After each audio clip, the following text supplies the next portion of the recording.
Hi everyone, today is March 17th, 2018, and you're tuning in to episode 55 Hung Jury Gaming Podcast. Before we begin, there is some housekeeping. Please remember to check out our main website, www.hungjurynetwork.com.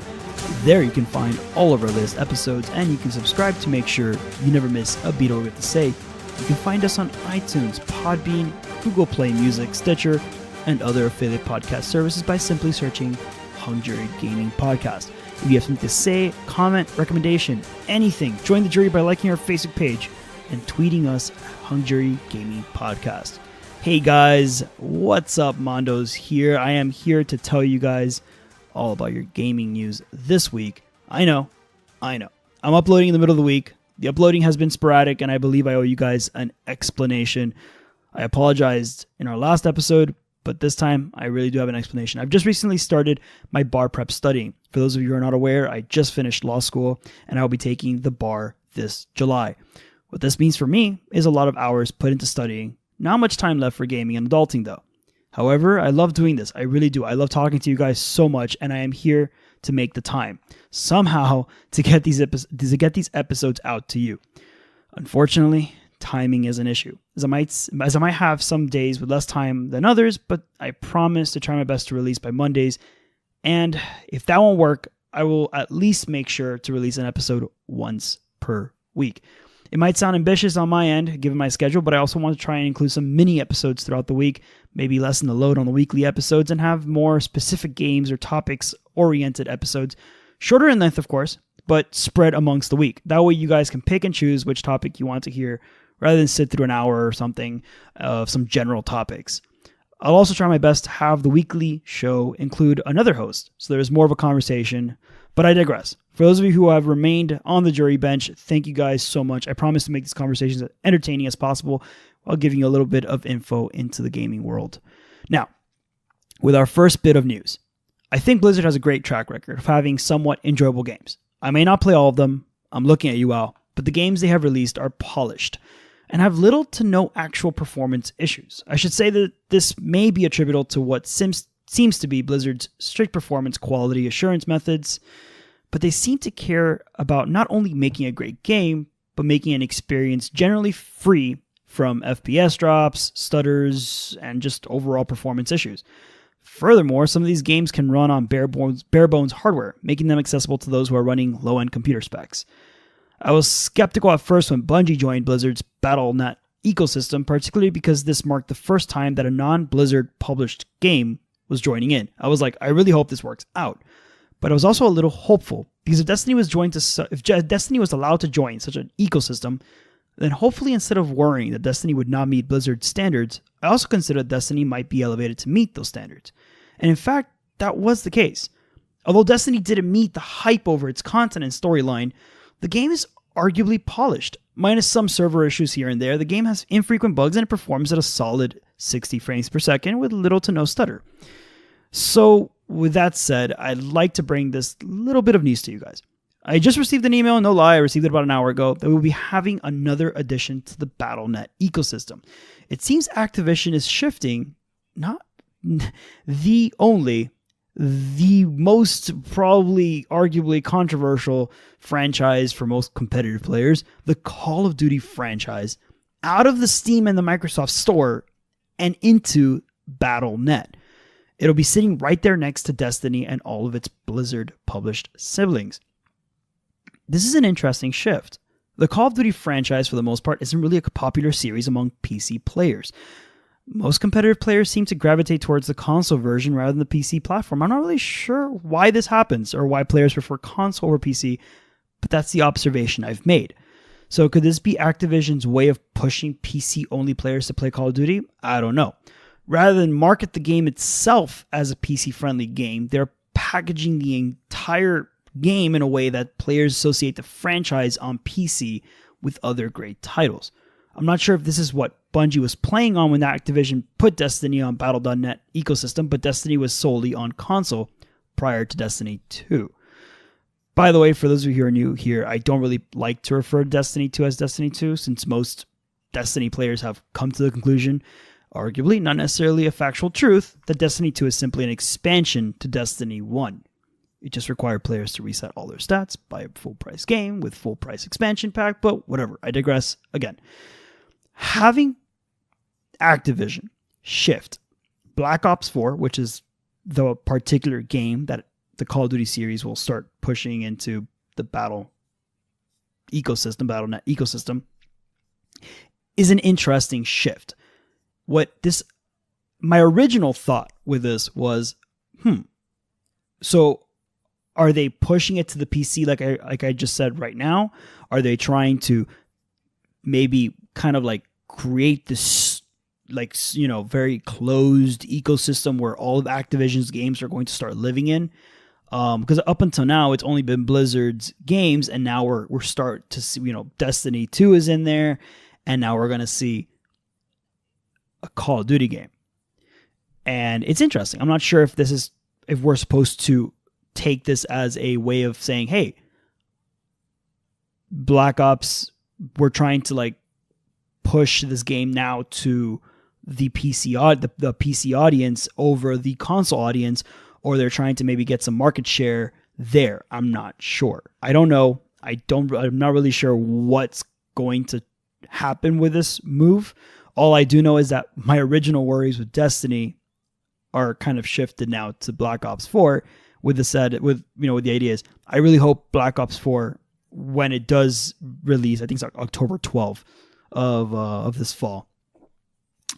When it does release, I hope it releases in a state that complements what I believe Blizzard's quality assurances are. The game has no bugs, it's free of stutter, performance, it's can play on low-end hardware for the most part. We'll see. I'm excited. Whatever Activision's reasons are to bring in Black Ops to BattleNet, I'm sure many of us will at least be tempted to see how this new introduction to the ecosystem will play out. Now, on a related piece of news, not necessarily something groundbreaking, but it is news, PC Gamers reported that Black Ops 4 Zombies will take you to the Titanic and ancient Rome. There is a trailer that seems to confirm this, and it also seems to hint at some sort of time travel molded into a storyline, which will have our zombie fighting heroes jumping through time. This would explain the displacement in era. There will be 3 different campaigns, and players will be able to tweak those campaigns to alter the characteristics of zombies, such as speed, health, weapon damage, and more. Cool.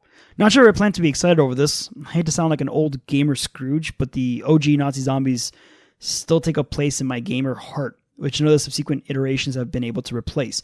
It seems these zombie modes are becoming more complex and less horde mode, shall I say. There was something cozy and awkwardly mesmerizing of just hunkering down and trying your best with the little resources you had. Oh, and pray you're in the ray gun too. But I'll keep my opinions close to my chest until I see more from this next version. Although I seem to always fall into buying every Call of Duty game, I never seem to enjoy the experience for the length of time I should. I only seem to play it for a few weeks and then I never pick up the game again. It's kind of like they go into some sort of gaming purgatory to never die, but never be resurrected. So that's pretty much where that stands for me. So let's see what's next. Oh yeah, okay. So now I'm going to go off the rails a bit, tell you guys a little bit about some games I think you guys should consider picking up. Maybe there's some sort of discount or something you should be aware of. Not really sure if you guys are interested in this list, but I think it's good to at least know that this is something. So first off, Humble Bundle has Destiny 2 for $12. For those of you who are not aware, Humble Bundle, they bundle. Ooh, who would have thought? They bundle games together. Sometimes it kind of acts like a loot crate type system where you pay $12 a month and you receive a package of games that are guaranteed to be more than $12. Yeah, I guess they seem to be. Sometimes the games are really, really far indie for my taste. And then sometimes they're AAA, but that's the only game you really do get. The rest are kind of like no names. Try and play all of them. I do. I really try to touch, kind of go in and play and try it. But some of those games just don't really appeal to me. However, some of the AAA games or some of the good, well-known indie games that are released through this make the $12 worth it anyways. So you're usually just paying $12 to get a game on discount, and then the added benefit of those all mini, some of the smaller side games, they're just pluses for me.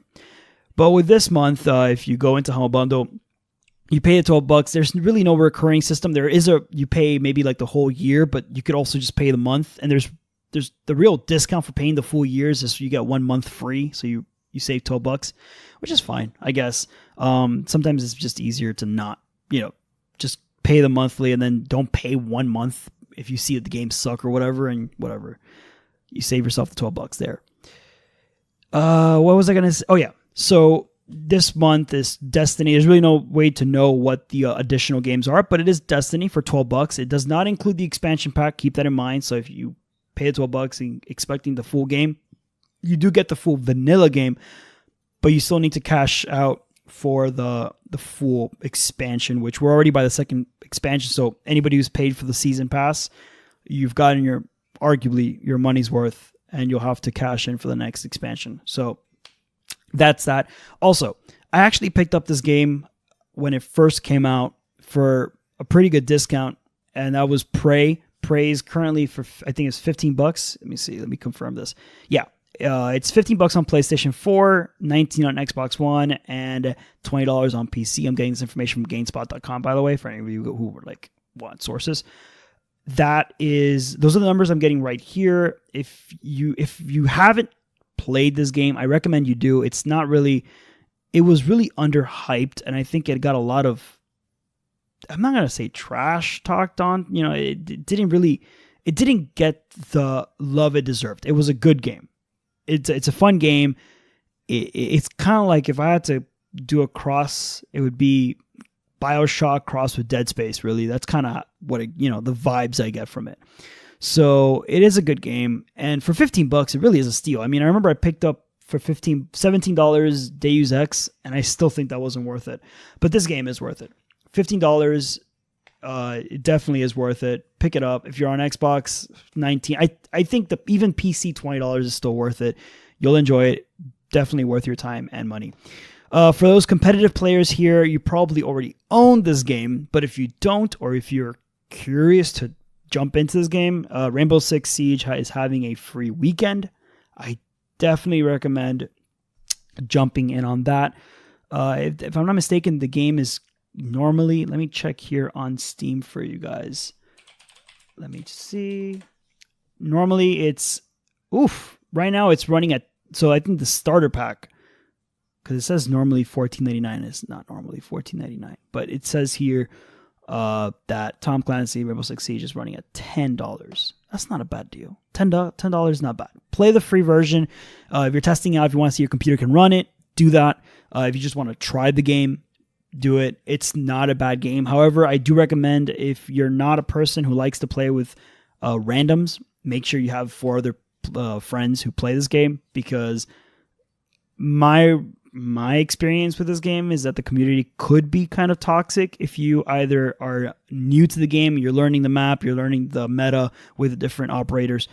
The people tend to be pretty nasty about it. So if you don't have 4 other players, try and find people that you feel comfortable with playing. Or if you don't give a shit about that and just want to jump in and play with randoms and take the dirt, that's cool too. I admire that type of tenacity.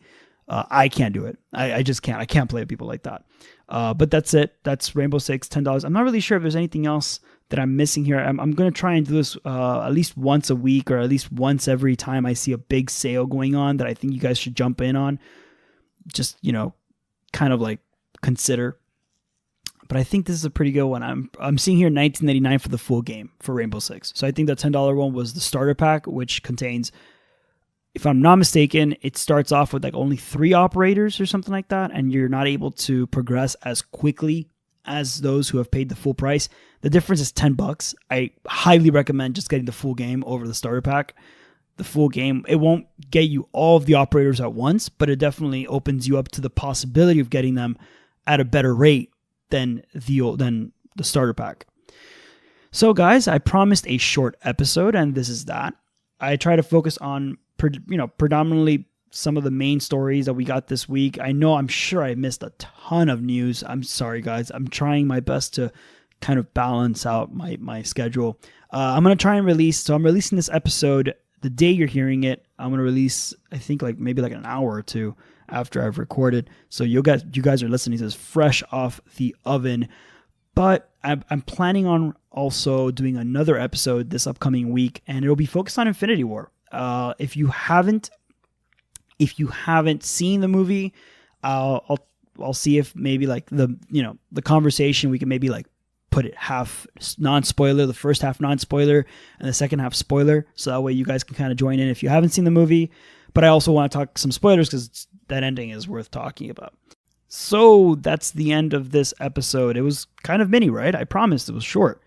This will probably be the same layout that I'll be doing for the mini episodes, like the ones that are hyper-focused on one topic. I tried to be a little more spread out this time since it is the first time I'm doing this, but hopefully with the mini episodes, it'll work with my schedule better. Don't forget that this is supplementary to the main weekly episodes I plan to continue to push out. I know I haven't been posting those. They will be posted. I'm trying to get the episodes posted every week, at least once a week, and these mini episodes kind of jump in every now and then for you guys to kind of just pick through.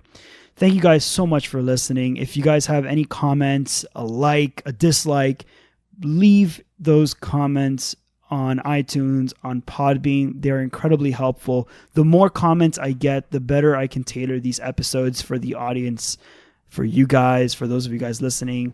It really is beneficial to both of us. So that way you're not wasting your time listening to things you might not want to listen to. And I'm tailoring my content. Not necessarily I'm not changing my material, because I am talking about things I like to talk about, but I want to also include things that you guys want to hear as well. Just kind of create a conversation. It's not only just me talking to you. I want feedback. I want a full, bilateral conversation. So guys, thank you so much for listening, and I'll catch you guys next week.